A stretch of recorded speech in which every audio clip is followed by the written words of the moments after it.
J'aimerais qu'on évoque un sujet qui a été traité aujourd'hui à l'Assemblée nationale, l'interdiction du port du voile dans le sport. C'est un sujet qui n'a pas réussi à trouver d'accord entre députés et sénateurs. Un certain nombre de jeunes femmes souhaitent pouvoir pratiquer leur sport en portant le voile. Elles s'appellent les hijabeuses. On les a entendues sur notre antenne. Est-ce qu'encore une fois, Maître Golnadel, il est légitime que ces jeunes femmes, étant donné que la loi n'empêche pas dans l'espace public de porter le voile, est-ce qu'elles peuvent le porter dans le cadre de leur compétition sportive? J'essaie de vous dire, moi, ce qui n'est pas interdit est autorisé. J'ai pas d'autre état d'âme. Je suis ni extrêmement favorable, vous vous en doutez bien, au voile islamique, mais en même temps, je le dis souvent, je me méfie de l'attrait du défendu. Je pense que contrairement à des pays musulmans, je pense à l'Iran où il y a des femmes merveilleuses qui se battent justement. Je pense à une avocate célèbre qui est en prison parce qu'elle n'a pas voulu mettre le voile dans un tribunal. Mais je pense qu'en France, il y a des mômes qui, par une sorte d'effet de provocation, mettent le voile parce qu'on leur dit que c'est défendu, que c'est pas bien et que c'est une sorte de reconnaissance un petit peu communautariste. Donc moi, je veux bien que la loi évolue, mais tant qu'elle n'a pas évolué, je ne veux pas interdire ce qui est autorisé. Je viendrai. Il n'y a pas de spontanéité. Spontanéité. C'est-à-dire, c'est pas des jeunes filles qui ont envie de porter le voile et qui tout d'un coup réclament une forme de liberté. On a cru ça.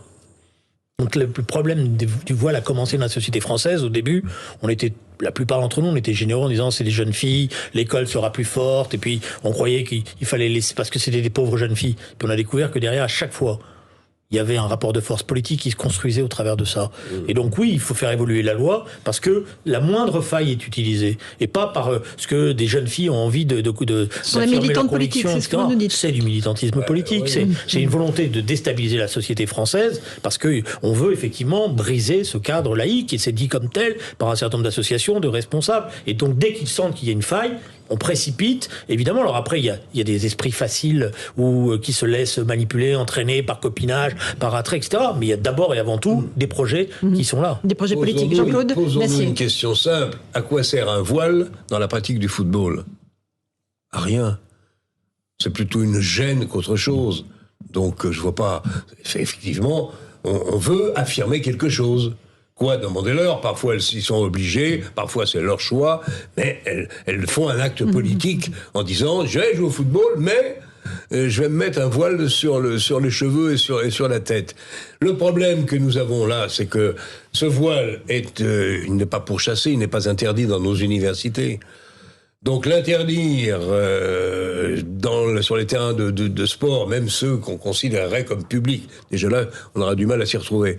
Et puis le laisser libre, autorisé dans les universités, on va avoir du mal. Comment on fait dans le sport quand on joue à l'université dans une équipe de football universitaire? Donc voilà, je pense que là encore, à 2 mois des élections, il ne va rien se passer. Maintenant, si vous me demandez, par ailleurs, si j'avais été député, si j'avais voté pour cette interdiction, oui, j'aurais voté l'interdiction. Oui, mais tu le fais partout alors. Pardon? Tu le fais partout, tu le fais aussi à l'université. Oui, je ne suis pas contre. Non, d'accord. Là, c'est logique et cohérent. Mais c'est la question qui s'est posée à l'université. Oui, on n'a pas été jusqu'au bout, mais la question, elle est désormais posée. C'est évident. Et il faut se la reposer?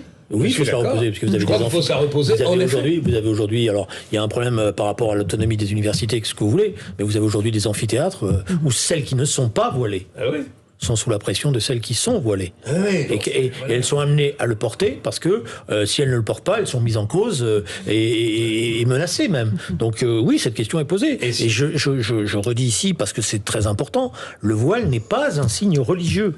Le voile, c'est d'abord avant tout l'expression voulue par les ayatollahs et par les islamistes radicaux d'oppression de la femme. Parce que si on laisse faire ça, demain, ça veut dire que des représentantes françaises, la France, dans des compétitions internationales, viendraient avec le voile. Bien sûr. Et c'est ça l'image qu'on donnerait de notre pays à l'extérieur. Jeux Olympiques.